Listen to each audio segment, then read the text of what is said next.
Hi friends, நான் உங்கள் கயல். தேனி மாவட்டத்தில் நாட்டுக்கல் அப்படிங்கிற பகுதியில் வாழ்ந்துக்கிட்டு வந்தவர் தான் பிரவீன் அப்படிங்கிறவர். இவருக்கு 32 வயசு தான் ஆகுது. இவர் ஒரு ப்ரைவேட் ஃபினான்ஸில் வேலை பார்த்துட்டு வர்றாரு. இவரோட மெயின் வேலை என்ன அப்படின்னா லோனை கலெக்ஷன் பண்ணுறது தான்.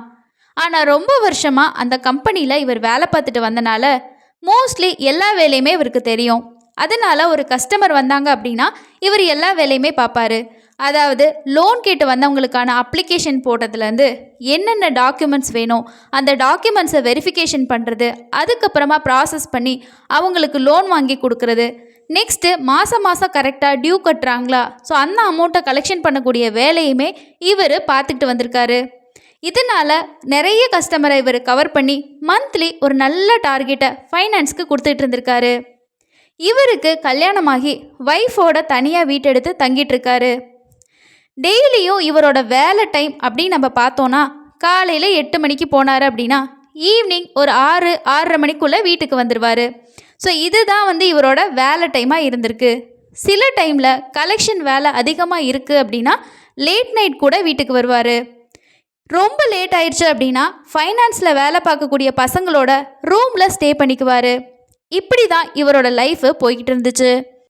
டெய்லியும் இதே மாதிரி இவரோட லைஃப் போயிட்டு இருக்கும்போது தான் செப்டம்பர் 21 2022 அன்னைக்கு எப்பவும் போல் பிரவீன் காலையில் கிளம்பி ஒய்ஃப் கிட்ட நான் வேலைக்கு போகிறேன் அப்படின்னு சொல்லிட்டு கிளம்பி போகிறாரு. ஈவினிங் வேலை முடித்து வீட்டுக்கு வர வேண்டிய அவர் அன்னைக்கு லேட் ஆகியும் வரவே இல்லை. சில டைமு அவர் வேலை இருந்தால் வர லேட் ஆகும் அப்படின்னு சொல்லிட்டு ஒய்ஃபுக்கு ஏற்கனவே தெரிஞ்சனால அவங்க சரி நம்ம வெயிட் பண்ணி பார்ப்போம், நைட்டு 12 மணி வரைக்கும் பார்க்குறாங்க. அவர் வரவே இல்லை, கால் பண்ணி சொல்லவும் இல்லை. சரி இவ்வளோ லேட் ஆனாலும் கண்டிப்பாக ஒரு கால் பண்ணியாவது சொல்லுவாரே, இன்றைக்கி ஏன் அவர் எதுவுமே சொல்லலை அப்படின்னு சொல்லிட்டு யோசிச்ச அவங்க ஒய்ஃபு சரி நம்மளே கால் பண்ணி கேட்டு பார்ப்போம் அப்படின்னு நினச்சி அவருக்கு கால் பண்ணுறாங்க. ஆனால் அவரோட ஃபோனுக்கு ரிங் போயிட்டே இருக்குது. அவர் காலை அட்டன் பண்ணவே இல்லை. ஏதாவது வேலையாக இருப்பாரோ, கலெக்ஷனில் ஏதாவது இருப்பாரோ, இல்லை எங்கேயாவது போயிட்டுருப்பாங்களோ, ஸோ அப்படின்னு நினச்சவங்க சரி எப்படியும் காலையில் வந்துடுவார்ல அப்படின்னு சொல்லிட்டு தூங்க போயிடுறாங்க. காலையில் 4 மணிக்கு எழும்பி ஃபோனை பார்க்குறாங்க. ஸோ அப்போவும் அவர்கிட்ட எந்த காலும் வரல. நம்மளும் கூப்பிட்டு பார்த்தோம்.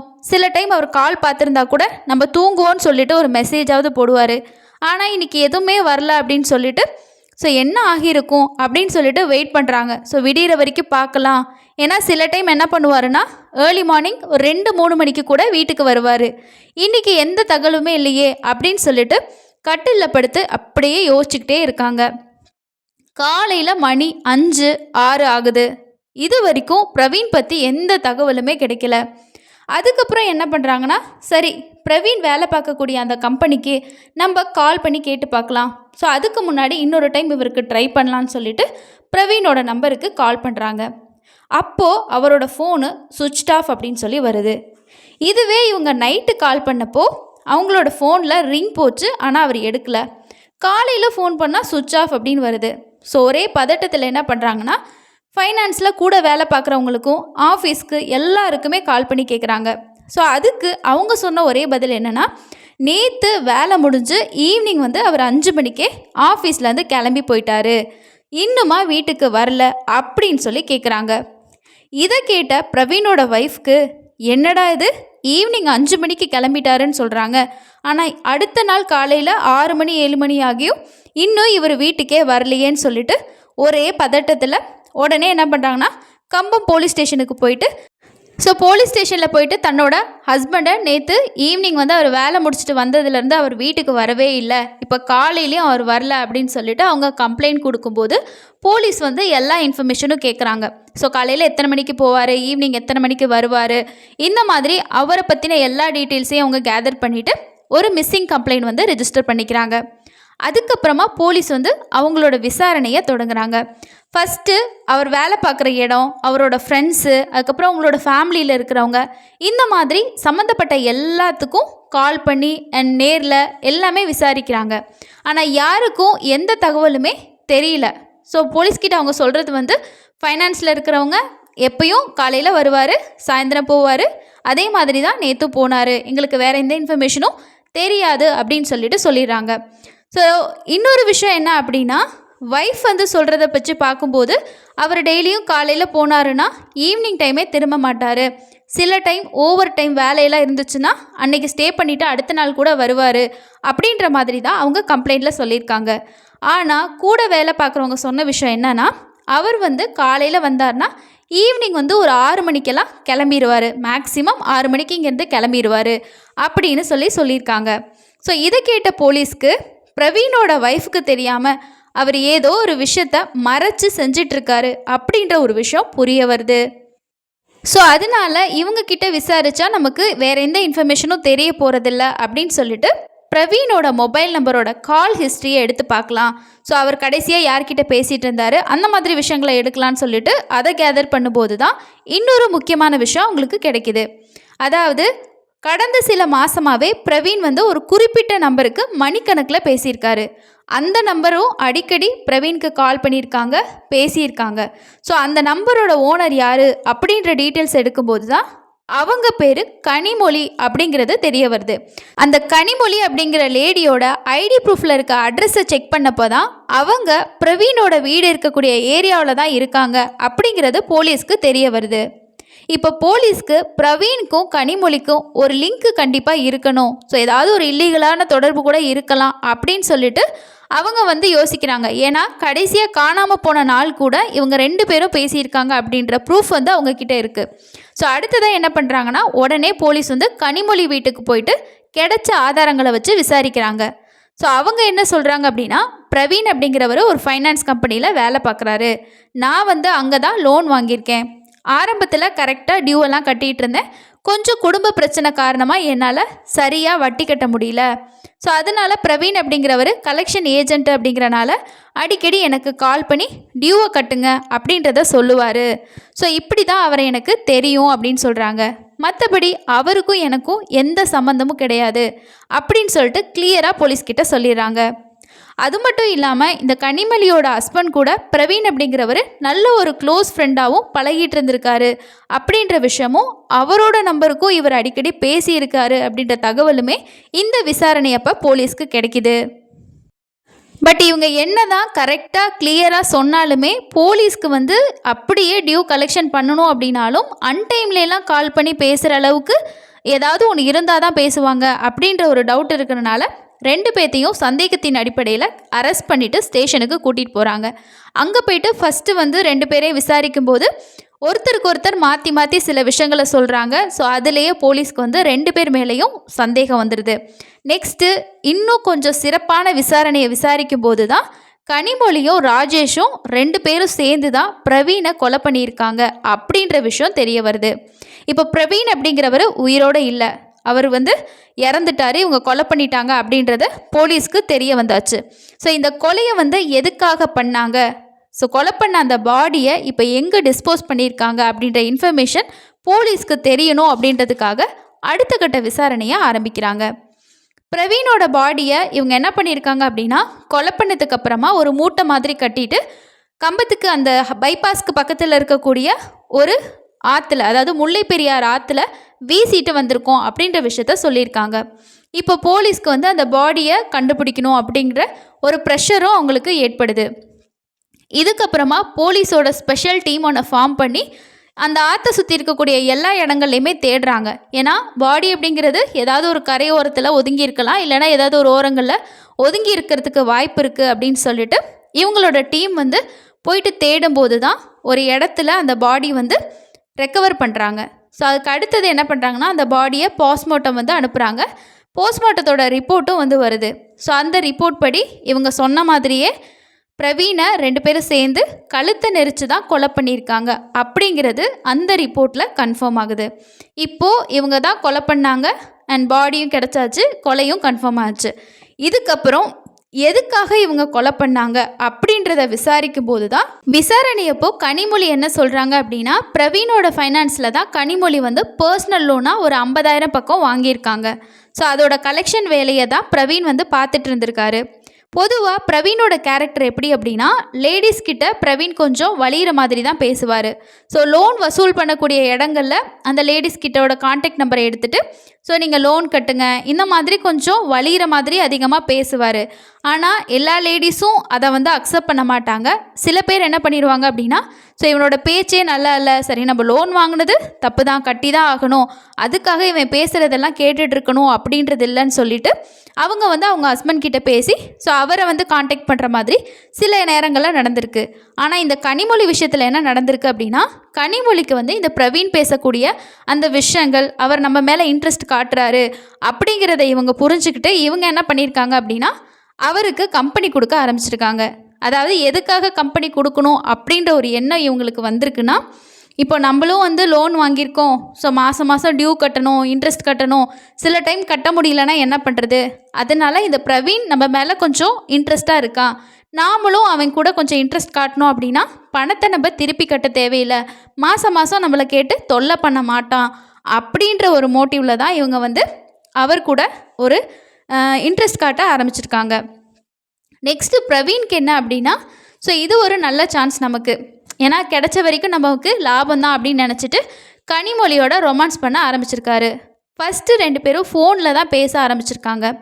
அதுக்கு அடுத்த ஸ்டேஜ் எப்போ அப்படின்றத அவங்க வந்து வெயிட் பண்ணிக்கிட்டு இருந்தப்போ தான் ராஜேஷ் வந்து வேலை விஷயமாக வெளியில் போகிற டைம் பார்த்து கனிமொழி பிரவீனுக்கு கால் பண்ணி, ஸோ என்னோடய ஹஸ்பண்ட் வெளியில் போயிட்டாங்க, வர டைம் ஆகும், இப்போ வந்தால் நம்ம 2 பேரும் ஒன்றா இருக்கலாம் அப்படின்னு சொல்லிட்டு கூப்பிட்ருக்காங்க. ஸோ எப்போ இதுக்கான சமயம் அமையும் அப்படின்னு சொல்லி வெயிட் பண்ணிகிட்டு இருந்த பிரவீனுக்கு இதுதான் நல்ல சான்ஸ்ன்னு சொல்லிட்டு வீட்டுக்கு போயிருக்காரு. வீட்டில் வந்து ராஜேஷும் கனிமொழியும் இருக்கக்கூடிய அந்த பெட்ரூமில் இவங்க 2 பேரும் ஒன்றா உறவு வச்சுக்க ஆரம்பிச்சிருக்காங்க.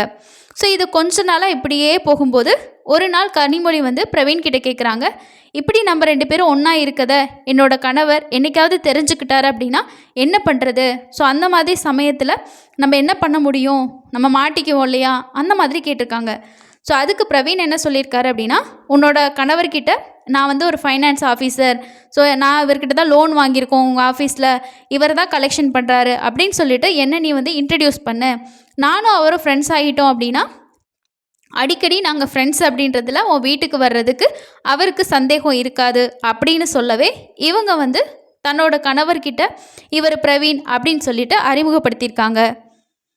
வந்து ஃபைனான்ஸ் கம்பெனியில் வேலை செய்கிறனால உங்களுக்கு அந்த சிரமமே இருக்காது, ஸோ நான் வந்து என்னோடய பவரை யூஸ் பண்ணி உங்களுக்கு ஈஸியாக லோன் வாங்கி கொடுத்துருவேன், இந்த மாதிரி நிறைய விஷயங்கள் எல்லாம் பேசி அவர் கூட நல்லா க்ளோஸ் ஆகிட்டார். ராஜேஷ் கூட பிரவீன் நல்லா க்ளோஸ் ஆனதுக்கு அப்புறமா ராஜேஷ்க்கு என்ன பழக்கங்கள்லாம் இருக்குது அப்படின்றத ஃபஸ்ட்டு தெரிஞ்சுக்கிறாரு. அதில் அவர் தெரிஞ்சுக்கிட்ட மெயினான விஷயம் என்ன அப்படின்னா, ராஜேஷ் வந்து நல்லாவே ட்ரிங்க்ஸ் பண்ணுவார் அப்படிங்கிறது தான்.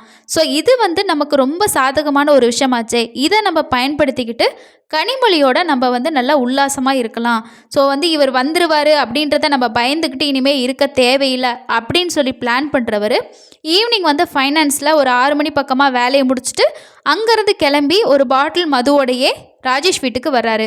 ராஜேஷ் வீட்டுக்கு வரவர் எப்பவும் போல் அவர்கிட்ட பேசிட்டு, ஸோ இன்றைக்கி நம்ம வந்து ட்ரிங்க்ஸ் எடுத்துக்கலாம், ஸோ 2 பேரும் கம்பெனி கொடுத்து குடிக்கலான்னு சொல்லிட்டு குடிக்க ஆரம்பிக்கிறாங்க. குடிக்கும்போது பிரவீன் வந்து லிமிட்டாக குடிக்கிறாரு, ராஜேஷை நல்லாவே குடிக்க வச்சு போதையில் அவருக்கு என்ன நடக்குதுன்றதை தெரியாத அளவுக்கு குடிக்க வச்சுறாரு. ஸோ அதுக்கப்புறம் அவர் நல்லா போதையாகி தூங்கினதுக்கப்புறமா ராஜேஷ் வீட்டில் பிரவீனும் ராஜேஷ் இருக்கும்போதே பிரவீனும் கனிமொழி 2 பேருமே ஒன்றா உறவு வச்சுக்க ஆரம்பிச்சிருக்காங்க. ஸோ இப்படியே நைட் டைமில் உல்லாசமாக 2 பேரும் தங்களோட பொழுதை வந்து கழிக்க ஆரம்பிச்சிருக்காங்க. இன்னொரு சைடு வந்து பிரவீன் என்ன பண்ணியிருக்காருன்னா, தன்னோட ஒய்ஃப் கிட்ட இந்த மாதிரி நான் ஃபைனான்ஸ் கம்பெனியில் வேலை செய்கிறனால நைட் டைமில் எங்களுக்கு கலெக்ஷன்ஸ் எல்லாம் இருக்கும், சில டைம் லேட் நைட்லாம் கூட ஆகும், அதனால் அந்த டைமில் வந்து உன்னை வீட்டில் டிஸ்டர்ப் பண்ணுறதுக்கு எனக்கு விருப்பம் இல்லை, ஸோ அதனால் நான் ஃப்ரெண்ட்ஸோடு ஸ்டே பண்ணிவிட்டு காலையில் ஏர்லி மார்னிங் ஒரு 2-3 மணிக்கு வீட்டுக்கு வருவேன் அப்படின்னு சொல்லி அவங்கள நம்ப வச்சு இவர் வந்து இங்கே கனிமொழி கூட நைட்டு ஃபுல்லாக ஸ்டே பண்ண ஆரம்பிச்சிருக்காரு. ஸோ இதுவே இவங்களுக்கு வழக்கமாக ஆரம்பிச்சிருக்கு. ஸோ இவங்களோட இல்லீகல் கான்டாக்டும் ஸ்மூத்தாக வந்து போய்கிட்டு இருந்திருக்கு. ராஜேஷ்க்கும் இதை பற்றி தெரியவே இல்லை. கொஞ்ச நாள் போகும்போது ராஜேஷ்க்கு பிரவீன் மேலே ஒரு டவுட் வர ஆரம்பிக்குது. ஏன்னா ஒரு ஃப்ரெண்டாக இருந்தாலுமே தன்னோட வீட்டுக்கு வர்றது, ட்ரிங்க்ஸ் பண்ணுறது அப்படின்றது எப்போவாவது தான் இருக்கும். ஸோ அடிக்கடி ஒருத்தங்க வர்றாங்க, ஒரு வாரத்தில் 3-4 தடவை வீட்டுக்கு வராங்க அப்படின்னாலும் நம்மளை வந்து நல்லா போதையில் தூங்க வைக்கிறதுக்கு அப்புறமா இவங்க என்ன செய்கிறாங்க அப்படின்றத அவருக்கு ஒரு சந்தேகம் வர ஆரம்பிச்சிருச்சு. ஏன்னா இவங்க வந்து 2 பேரும் ட்ரிங்க்ஸ் பண்ண ஆரம்பித்ததுக்கப்புறம் இந்த பிரவீன் வந்து வீட்டுக்கு வர்றது ரொம்பவே அதிகமாகுது. ஸோ அதனால என்ன அப்படின்னு நினச்சிட்டு அவங்களோட ஒய்ஃப் கிட்ட வந்து இதை பற்றி கேட்குறாரு. முதல்ல எதையுமே சொல்லாத கனிமொழி அதுக்கப்புறம் ராஜேஷ் வந்து அவங்கள அடித்து கேட்கும்போது உண்மையெல்லாம் சொல்லிடுறாங்க. ஸோ இவங்க சொன்ன உண்மையெல்லாம் கேட்ட ராஜேஷ்க்கு அவரோட மனைவி மேலே ரொம்ப ரொம்ப ரொம்ப ரொம்ப ஆத்திரமாக வருது. குடும்பம் நல்லா இருக்கணும்னு நினச்சிங்கன்னா இது எல்லாத்தையுமே இப்போவே விட்டுரு அப்படின்ற மாதிரி ஒரு வார்னிங் வந்து கொடுக்குறாரு.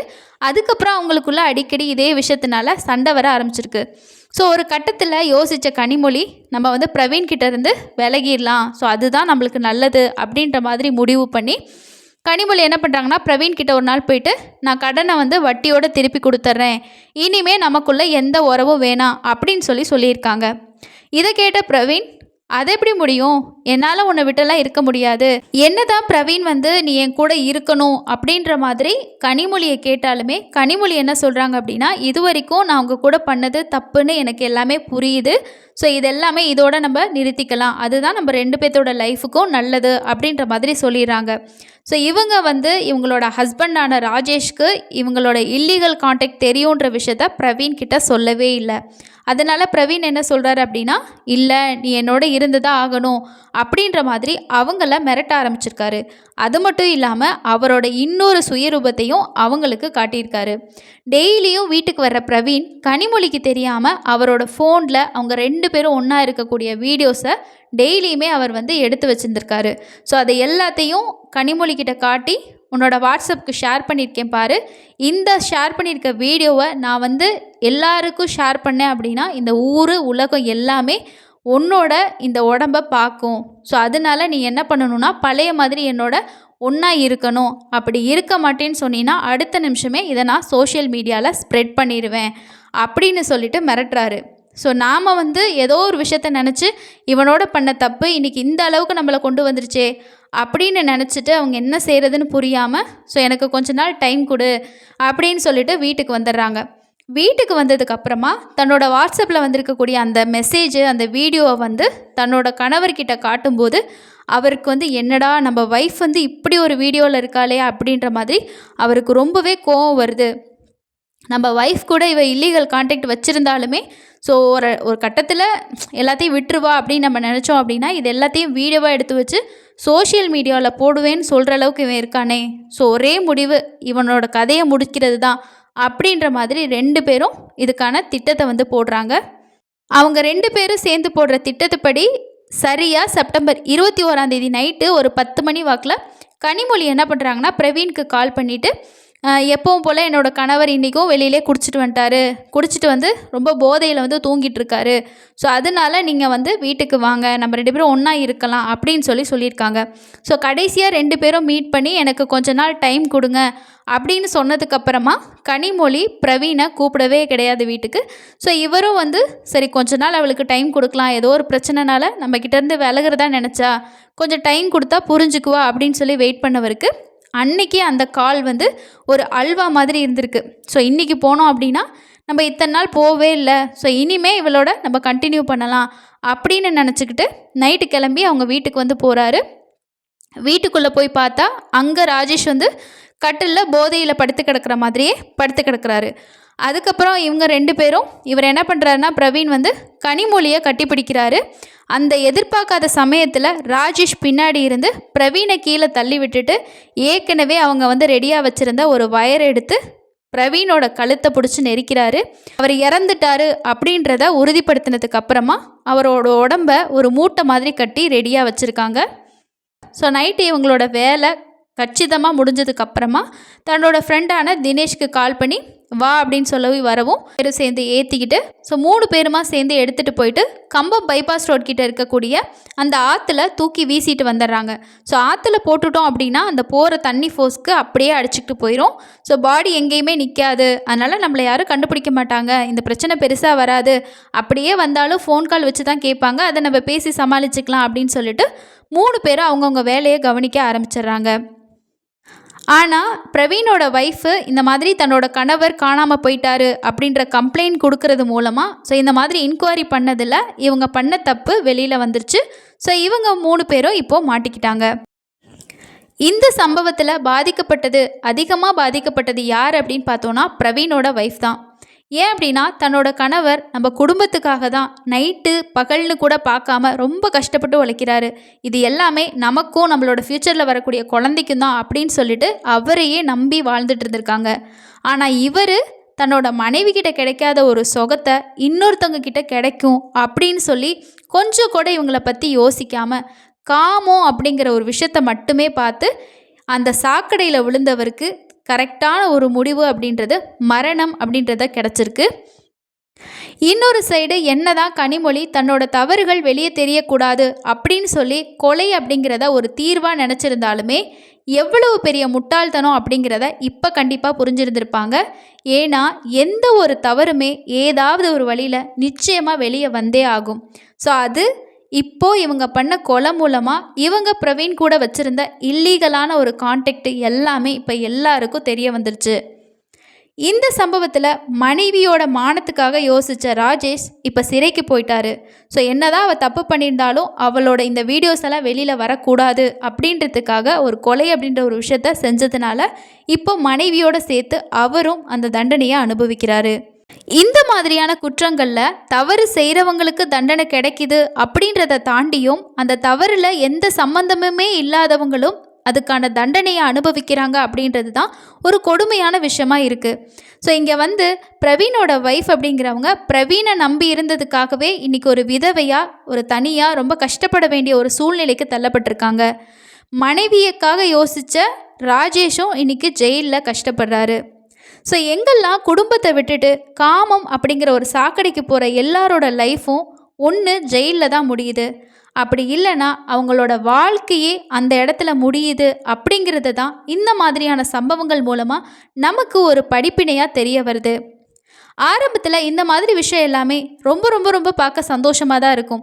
ஸோ நம்மளோட லைஃப்பில் நம்ம ஒய்ஃப்கிட்டேயோ இல்லைன்னா நம்ம ஹஸ்பண்ட்கிட்டேயோ கிடைக்காத ஒரு விஷயம் இங்கே நல்லா கிடைக்கிது, ஸோ நம்மளை நல்லா புரிஞ்சுக்கிறாங்க, அந்த மாதிரி எவ்வளோ தான் சந்தோஷமாக எவ்வளோ தான் நல்லா இருந்தாலுமே இன் ஃப்யூச்சரில் அதாவது ஒரு கட்டத்துக்கு மேலே போகும்போது ஏண்டா இந்த விஷயத்தை பண்ணோம் அப்படின்னு சொல்லி வருத்தப்பட வைக்கிற அளவுக்கு கண்டிப்பாக மாறும் அப்படிங்கிறது தான் நிஜமான ஒரு விஷயம். இந்த சம்பவத்தில் கனிமொழி, ராஜேஷ், அதே போல் அவங்களோட ஃப்ரெண்டு தினேஷ், இந்த 3 பேரும் இப்போ சிறையில் தான் இருக்காங்க. இந்த க்ரைம் பற்றி நீங்கள் என்ன நினைக்கிறீங்க அப்படின்றத மறக்காமல் கமெண்ட்டில் சொல்லுங்கள். இது போல் இன்னொரு ரியல் க்ரைமில் சந்திக்கலாம். நன்றி.